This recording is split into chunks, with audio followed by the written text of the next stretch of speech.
नमस्कार, स्वागत है आप सभी का न्यूज 18 राजस्थान के चर्चित डिबेट शो आज की फाइट में। मैं हूं आपके साथ हेमंत कुमार और आज का मुद्दा नई टीम का इंतजार, कौन दावेदार। क्योंकि बीजेपी प्रदेशाध्यक्ष मदन राठौड़ की नई टीम को लेकर के अटकलें अब तेज हो गई हैं। प्रदेश भाजपा की नई टीम पर सवालों पर मदन राठौड़ ने स्पष्ट किया कि जो मौजूदा टीम है वो बढ़िया स्तर पर काम कर रही है। जहां तक नई टीम की बात है, इसमें पुराने और नए सभी का समावेश होगा। नई टीम को लेकर तैयारियां भारतीय जनता पार्टी की तरफ से की जा रही है। शीर्ष नेतृत्व को बता दिया गया है, जैसे ही वहां से अनुमति मिलेगी घोषणा कर दी जाएगी। मदन राठौड़ ने यह भी कहा कि नई टीम की घोषणा के लिए जो निर्धारित पार्टी की प्रक्रिया है उसका पालन करना पड़ेगा। इसी पर आज करेंगे चर्चा कि आखिर कब बनेगी मदन राठौड़ की नई टीम। पहले रिपोर्ट देखिए। प्रदेशाध्यक्ष की नई टीम को लेकर अटकलें तेज।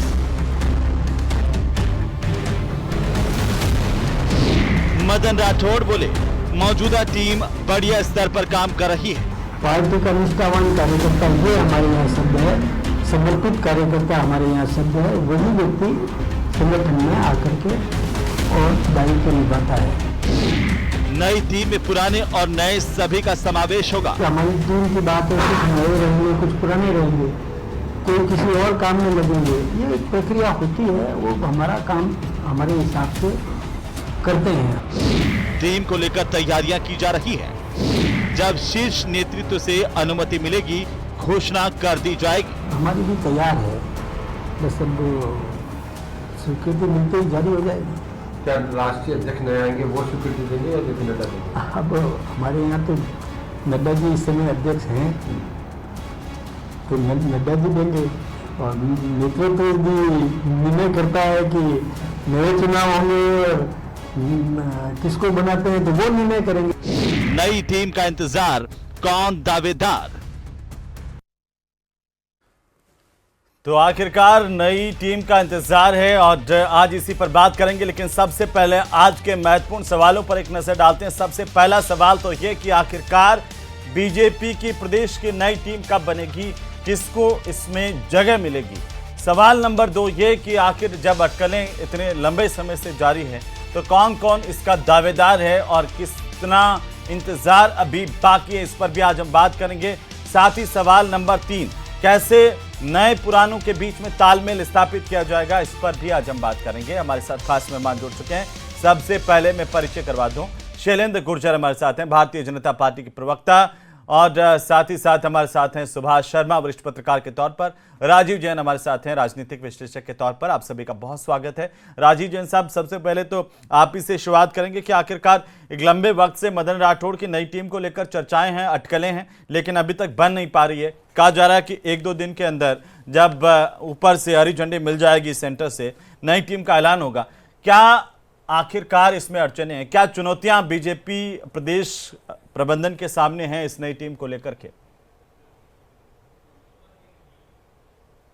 देखिए हेमंत, चुनौतियां तो बहुत है, मतलब कई दिक्कतें हैं नई टीम बनाने में। लेकिन जहाँ तक मेरी जानकारी है, नई टीम के जो नामों का है एक सूची प्रदेश अध्यक्ष ने केंद्रीय नेतृत्व को भेज रखी है। केंद्रीय नेतृत्व जल्दी उनको बुलाएगा और उनसे सलाह मशविरा करके कोई अंतिम रूप देगा। अब कई बार होता है कि राष्ट्रीय अध्यक्ष में भी बदलाव होना है, तो राष्ट्रीय अध्यक्ष ये सोच रहे होंगे कि अध्यक्ष आए हैं तो वो मंजूरी दें, लेकिन लगता नहीं ऐसा हो।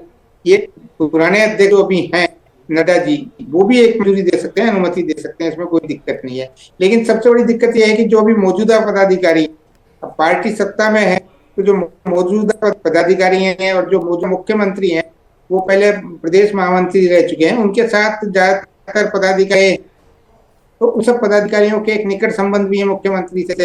तो वो ज्यादातर तो ये चाहते हैं कि उन सत्ता की जगह में, सरकार में जगह में, जैसे बोर्ड निगम आयोगों में कहीं उनकी नियुक्ति हो जाए, तो वो संगठन से मुक्ति चाह के सरकार का जो एक कहते हैं लुत्फ उठाना चाहते हैं, जो सत्ता के मजे होते हैं या सत्ता के मतलब जो चीजें होती हैं वो उनका कहीं ना कहीं कहने में तो ये कहेंगे कि हम जनसेवा के लिए सत्ता में संगठन लोगों को मौका दिया जा रहा है। तो दूसरा कुछ इस तरीके की भी चीजें चर्चाओं में चल रहे हैं और अंदर खाने भी कि कुछ मंत्रियों की परफॉर्मेंस से केंद्रीय नेतृत्व संतुष्ट नहीं, तो हो सकता है वहां भी कुछ बदलाव, सरकार में बदलाव हो, मंत्रियों को संगठन में भेज दिया जाए कि उनसे संगठन का काम कराया जाए। तो ये सब चीजें इस तरीके की चीजें चल रही हैं। इस वजह से कहीं ना कहीं विलम्ब होता जा रहा है इस नई टीम में। मदन राठौड़ खुद चाहते हैं कि वो नए लोगों के साथ काम करें और अच्छी परफॉर्मेंस दें। अब नई चीज और आ गई कि महिलाओं को सबसे ज्यादा स्थान दें, तो महिला पदाधिकारियों की संख्या क्या भी बहुत बढ़ी। जिस तरीके से जिला अध्यक्षों की नियुक्तियों में महिलाओं को प्राथमिकता दी, इसी तरह प्रदेश टीम में भी कहीं ना कहीं महिलाओं को ज्यादा स्थान दिया जाएगा। इसके साथ कई आदिवासी क्षेत्र में और जो दलित तबके के नेता हैं उनको भी कहीं टीम में जगह देने के कवायद मदन राठौड़ ने की है। केंद्रीय नेतृत्व के भी निर्देश इस तरीके के कि महिलाओं को और पिछड़े वर्ग के और आदिवासी क्षेत्रों से ज्यादा नुमाइंदगी संगठन में दी जाए, जिससे उन क्षेत्रों में पार्टी विस्तार किया जा सके। तो ये सब जैसे कवायद रही है। तो मौजूदा पदाधिकारी भी कहीं ना कहीं ये जो मैं पूर्व में चुका कि अब वो कहीं सरकार में अपनी सेवाएं देना चाहते होंगे, तो उनका एक अपना दबाव है। पार्टी के कुछ इस तरीके के लोग हैं जो पिछला चुनाव हार गए, वो भी कहीं सर में या संगठन में कुछ महत्वपूर्ण पदों की उम्मीद लगाए बैठे हैं। अब राष्ट्रीय अध्यक्ष बनेंगे तो राष्ट्रीय टीम बनेगी, तो उसमें भी देश के कुछ बड़े नेताओं को वहां जगह मिलेगी। तो इन सब चीजों की एक तालमेल बैठाया जा रहा है नेताओं और संगठन का जो एक समन्वय। आप देखिए सरकार में जो बोर्ड निगम आयोगों में नियुक्तियां रुकी पड़ी हुई है, खाली पड़े हुए हैं, पीछे भी एक बड़ा कारण ये है कि एक बार देश की टीम बन जाए फिर बाकी जो नेता बचते हैं उनको किस तरीके सरकार या उस संगठन में जगह दी जाए, ये सारी कवायद की जाएगी। जी है बिल्कुल। सुभाष जी, एक वरिष्ठ पत्रकार के तौर पर आप कैसे देख पा रहे हैं कि आखिरकार कैसे डिले हो रहा है? कहा जा रहा था कि अप्रैल के महीने में नई टीम का ऐलान हो जाएगा, लेकिन इंतजार अभी भी है। अब ये देखिए, इसमें राजीव जी ने जो इशारा किया है इसको थोड़ा सा एलाबोरेट करते हैं जी। बेसिकली जब सत्ताधारी पार्टी होती है, जब वो सत्ता में होती है पार्टी, तो संगठन में जाने के लिए कौन लालायित होगा? संगठन में वो व्यक्ति जाएगा जिसको कहीं कोई उम्मीद नहीं है। अदरवाइज तो सरकारी पद लेने के लिए सब लोग लगे हुए हैं। जैसे अभी राजीव जी इशारा कर रहे थे कि बोर्डों में, निगमों में नियुक्ति होनी है, जहां कुछ मलाई मिल सकती है, जहां कुछ रुतबा मिल सकता है, ओहदा मिल सकता है, जहां कुछ काम हो सकते हैं, जहां पर दफ्तर होंगे, साधन होंगे, संसाधन होंगे, वहां जाना चाहेगा व्यक्ति। और जो भी थोड़ा पावर रखता है, जो भी थोड़ा जनाधार रखता है, जिसका भी जातिगत जनाधार है, मान लीजिए जातिगत जनाधार बेसिकली हमारे यहाँ बड़ा दुर्भाग्यपूर्ण है। ये हमारी लोकतंत्र का एक अजीब सा हिस्सा है, लेकिन ठीक है, जैसा है वैसा है, इसको मानना पड़ेगा। तो जातिगत आधार पर भी जो व्यक्ति अपने आप को सबल मानता है, जो व्यक्ति अपने आप को असरदार मानता है, वो व्यक्ति क्यों जाएगा संगठन के किसी छुपे हुए पद पे जो बिल्कुल उसमें कोई लेना देना नहीं है। और जब सत्ता में होती है पार्टी तो संगठन का कोई बहुत ज्यादा रोल नहीं होता है। संगठन में इतना ही काम है कि भाई ठीक है, संगठन के पदाधिकारियों के जो काम है वो आरएसएस की जिस तरह की परंपरा है उसको हम सब जानते हैं, तो वहां उतना कोई स्कोप नहीं है। तो अभी जो इशारा हुआ वो इशारा बिल्कुल उस तरफ जा रहा है कि लोग बाग निगमों में, बोर्डों में नियुक्ति की तरफ जाते हैं। जहां तक बात रही संगठन के वापस रिफॉर्मेशन की, तो देखिए 1980 में भारतीय जनता पार्टी का निर्माण होता है और भारतीय जनता पार्टी अलग एक ऐसी पार्टी रही है जिसमें स्टेट्स की यूनिट को लगभग पूरा अधिकार हुआ करता था। उसमें आलाकमान नाम का जो शब्द है कांग्रेस की देन है। आलाकमान भारतीय जनता पार्टी का न तो कार्यशैली है और ना ही उसका दस्तूर है। तो आलाकमान जो अब नई चीज आई है पिछले कुछ सालों से कि आलाकमान को भेज दी गई है, आलाकमान उसको मंजूर करेंगे। यहां तक कि अभी हम देख रहे हैं कि नेताओं का चयन भी जातिगत आधार की जब बात आती है तो जातिगत आधार पर हमने देखा भी, तीनों स्टेट्स में देखा। पहले ही अखबार और मीडिया घोषणा कर चुका था कि इस स्टेट में ये बना दिया तो इसमें ये बनेगा, इस जाति का बनेगा। तो ये सारा जो आलाकमान का जो मसला है ये भारतीय जनता पार्टी के चाल चरित्र और चेहरे से डिफरेंट नजर आता है, क्योंकि जो स्टेट में जनाधार वाले नेता हुआ करते थे वही अपनी टीम बनाते थे। और चुनावी टिकट भी भारतीय जनता पार्टी में हमने देखा है कि चुनावी टिकट भी आलाकमान के भरोसे नहीं हुआ करते थे। भारतीय जनता पार्टी में यह था कि जो जमीनी स्तर पर कार्यकर्ता है, जिसका जमीन पर काम दिखा हुआ है, और जो यहाँ के नेता हैं जो उनको एक्नॉलेज करते हैं, जो उनको आइडेंटिफाई करते हैं, वो उनकी टिकट भी, उनके पद भी, बोर्ड निगमों में भी नियुक्ति, ये सब हमने देखा है। बैरन सिंह शेखावत का वो जमाना जबकि बैरन सिंह जी ने जो कर दिया वो फाइनल था, उसमें कोई आलाकमान नाम की चीज नहीं थी। और बाद में भी आलाकमान जो दस्तूर है वो भारतीय जनता पार्टी में कभी हमको देखने को नहीं मिला। हाँ, आरएसएस की तरफ से, राष्ट्रीय स्वयंसेवक संघ की तरफ से जो तालमेल बैठाया जाता है और जो संगठन महासचिव हमारे यहाँ नियुक्त होते हैं, ऑर्गेनाइजिंग जनरल सेक्रेटरी जिनको कहते हैं, वो स्टेट यूनिट में भी होते हैं और केंद्रीय कार्यकारिणी में भी होते हैं। वो आरएसएस का और सत्ताधारी दल का या विपक्ष का जो तालमेल बैठाते हैं उसमें उनकी हिस्से जरूर होती है, ये देखने में आया है। लेकिन अब ये नया दस्तूर है, देखने वाली बात ये रहेगी कि मदन राठौड़ किस तरह से इस पूरे संगठन को वापस से खड़ा कर पाते हैं, अपनी एक टीम बना पाते हैं। और जहां तक अभी बात चल रही थी जेपी नड्डा की, वहां पर भी चुनाव एक तरह का होना बाकी है। अब वो चुनाव होगा कि सिलेक्शन होगा, वो देखने वाली बात रहेगी। लेकिन हाँ, अभी वहां पर भी कयासबाजी चल रही है, वो भी एक्सटेंडेड अध्यक्ष हैं। तो एक्सटेंडेड अध्यक्ष के रहते हुए क्या नई कार्यकारिणी मदन राठौड़ घोषित कर पाएंगे, या कि जेपी नड्डा की वापस से, या जेपी नड्डा की जगह कोई दूसरे व्यक्ति की नियुक्ति होने के बाद ये सब संभव होगा। हाँ, इसमें कोई शक नहीं है कि टकटकी लगाए भारतीय जनता पार्टी के वो कार्यकर्ता जो चुनाव से पहले लगे हुए थे, जिनको उम्मीद थी कि उन्हें कोई पद मिलेगा, और सत्ता में भी जो भागीदारी की बात है, सत्ता में भी जो हिस्सेदारी की बात है, वो भी अभी देखने में नहीं आ रही है। ये जैसे कांग्रेस में पूर्ववर्ती सरकार अशोक गहलोत की थी, जो लास्ट टाइम पर करके गई, तो क्या ऐसा ही हश्र भारतीय जनता पार्टी की मौजूदा सरकार में होने वाला है, या कि जो नजरें गड़ाए बैठे हैं लोग बाग, उनको ये सब पद मिलने वाले हैं? बिल्कुल सुभाष जी, ये बड़ी बात है और इस पर और आगे बात करूंगा। शैलेंद्र गुर्जर साहब, क्यों देरी हो रही है और क्या नई टीम का कोई क्राइटेरिया है जिसमें कई लोग बाहर होने हैं, नए लोगों को लिया जाना है, ऐसा संदेश दे चुके हैं पहले मदन राठौड़, चूंकि चुनीलाल गरासिया को लेकर के कि उनको राज्यसभा भेज दिया था, दामोदर अग्रवाल हैं जो सांसद बन गए, सीआर चौधरी हैं जिनको किसान आयोग का अध्यक्ष बना दिया, ओम प्रकाश भड़ाना है, तो ये ऐसे नाम है, क्या ये बाहर होंगे? और सबसे अहम सवाल तो ये है कि आखिर नई टीम का गठन कब होगा?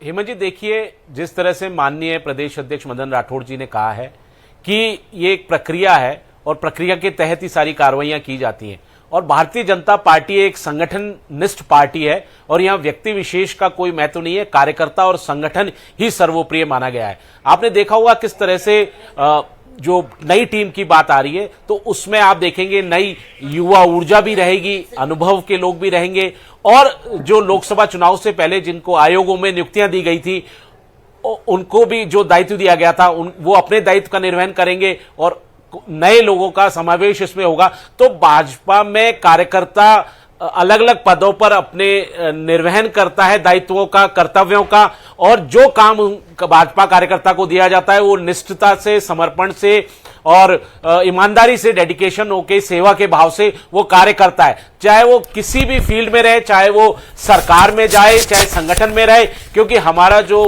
रीति नीति है वो संगठन सर्वोप्रिय माना जाता है। और आप देखेंगे कार्यकर्ता को अलग अलग समय पे विभिन्न दायित्व दिए जाते हैं। उसी तरीके से जैसे अभी आपने बताया कि दामोदर अग्रवाल जी सांसद हो गए हैं, तो निश्चित तौर पर उनका दायित्व जहां है वो वहां अपना दायित्व निभाएंगे, उनकी जगह कोई और आएंगे। तो जो टीम नई तैयार होगी, निश्चित तौर पर उसका पूरा खाका जो है और तैयारियां वो माननीय अध्यक्ष जी ने कर ली है, सबके साथ विचार कर कर, चिंतन कर कर, और उसमें आप देखेंगे कि सब तरह सभी का समावेश होगा, वर्गों का होगा, क्षेत्र का होगा। क्या अंदरूनी कोई किसी तरह की चल रही है, टकराहट है या कोई और विषय है? ये इतनी देरी क्योंकि 7 महीने से तो सब इंतजार ही कर रहे हैं, और 3 महीने पहले मदन राठौड़ जी का बयान ये कह चुके हैं कि हमारे यहाँ पर उम्र निर्धारित है, जो उम्र से ज़्यादा हो गए हैं उनको उस स्तर का काम दिया जाएगा। तो क्या ज़्यादा उम्र वालों को बाहर किया जाएगा, युवाओं को मौका मिलेगा? ये सब जानना चाहते हैं सर।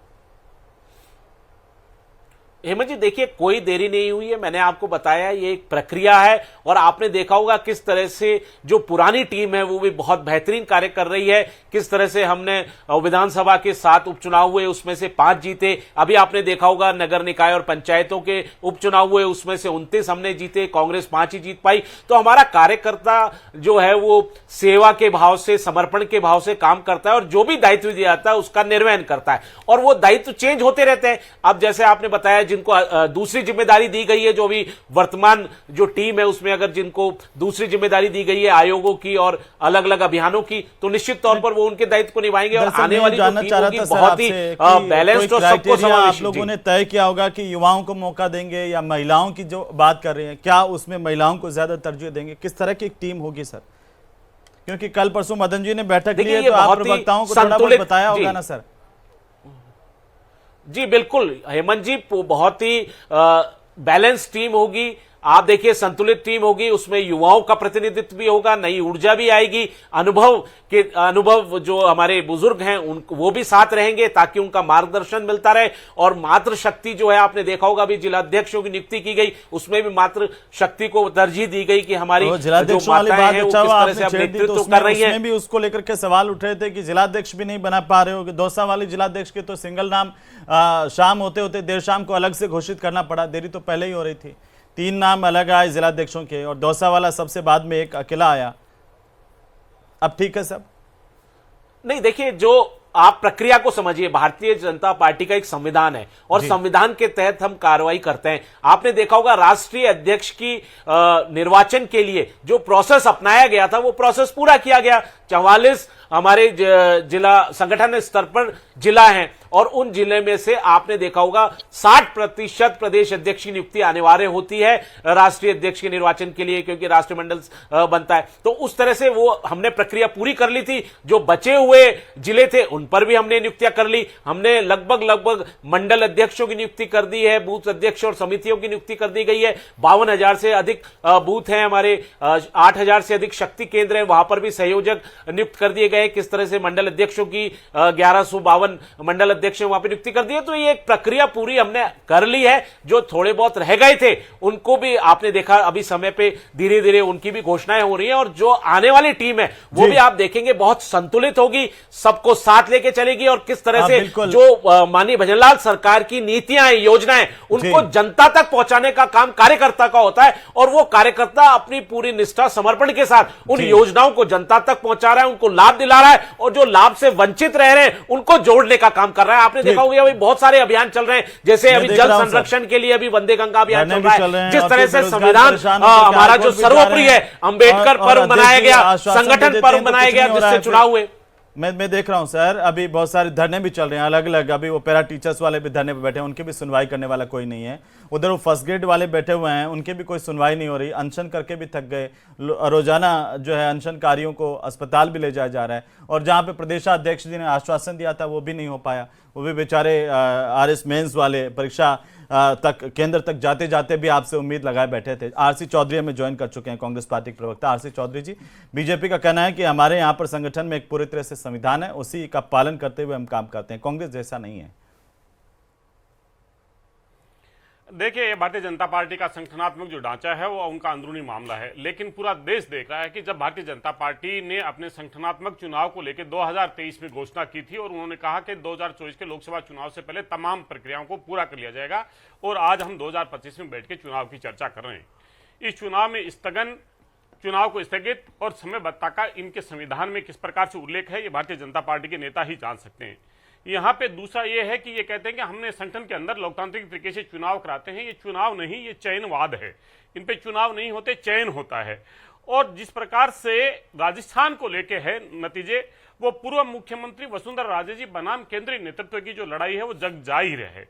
निष्क्रियता संगठन की किस प्रकार से है और संगठन की हैसियत क्या है, खुद प्रदेशाध्यक्ष मदन राठौड़ जी ने यहाँ पे जो आंदोलनरत छात्र हैं उनके बीच में गए थे।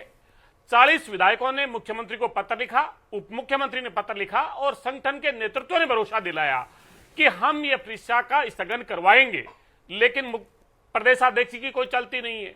अब जब चयन होना है और पर्ची के माध्यम से होना है तो वो पर्ची तो किसी के भाग्य में भी खुल सकती है। हो सकता है शैलेंद्र दाभाई जी हमारे पास में बैठ के अभी प्रवक्ता के तौर पर डिबेट करें, अगले आने वाले ये प्रदेश अध्यक्ष भी हो सकते हैं। लेकिन सबसे महत्वपूर्ण यह है कि भारतीय जनता पार्टी नदारद हो गई, व्यक्ति के नाम पे चुनाव लड़ा जा रहा है और व्यक्ति ही प्रदेश का नेतृत्व कौन करेगा यह तय कर रहा है, वो पर्ची के माध्यम से हो रहा है। पूरी सेंसरशिप है, भयक्रांत है, एक दूसरे के सामने बात की जाए या ना की जाए, दूरभाष पे बात की जाए या ना की जाए, इसका अगर कोई शिकार हो रहा है तो राजस्थान की 8 करोड़ जनता हो रही है। उस जनता की सुनवाई चुने हुए ना जनप्रतिनिधि कर सकते हैं, क्योंकि उनका विधायक दल का नेता नहीं, पर्ची का नेता राज्य का मुख्यमंत्री है। आपने देखा कि सीकर जिले में आज दैनिक भास्कर की बड़ी खबर है, 400 अवैध दुकानें शराब की चल रही हैं। मुख्यमंत्री स्वयं आबकारी मंत्री हैं, पूरे प्रदेश के अंदर पर्ची खर्ची में तब्दील हो चुकी है और यहां पे सुशासन की आवादम भरने वाले माफियाओं को पूर्ण समर्पित कर चुके हैं। इसलिए राजस्थान की जनता जो मोदी की गारंटी के नाम पे ठगी गई थी, आज वो पल पल पे इंतजार कर रही है। लोकतंत्र का लगातार गला घोंट रहे। खुद भरतपुर के अंदर भारतीय जनता पार्टी के जिला प्रमुख थे, वो विधायक बन गए। आज तक जिला प्रमुख का चुनाव नहीं करा पाई है भारतीय जनता पार्टी। 1.5 साल बीत गया है। गंगानगर के अंदर हमारा जिला प्रमुख था, सांसद बन गया है, चुनाव नहीं करवा पा रही है। चुने हुए जनप्रतिनिधियों को अपदस्थ करने का काम द्वेषतावश जरूर कर रही है।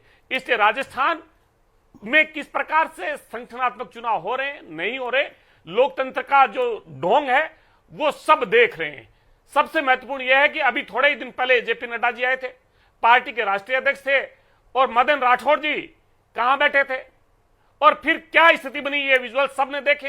तो यही तो बात है कि वहां पर वो कहते हैं कि हमारे यहाँ सब कार्यकर्ता होते हैं, नेता नहीं होता है कोई, सारे कार्यकर्ता की तरह से काम करते हैं, इसलिए कोई फर्क नहीं पड़ता। आपके जैसे प्रदेशाध्यक्ष यात्राएं कर ले, आरपीएससी को लेकर उनकी सुनवाई नहीं हुए और उनको हटा भी दें, और बाकी क्या चलता है वो कह रहे हैं कि हेमंत जी, और आपके टाइम की सरकार का बार बार उदाहरण देते हैं कि ज्यादातर टाइम तो होटलों में बीतता था।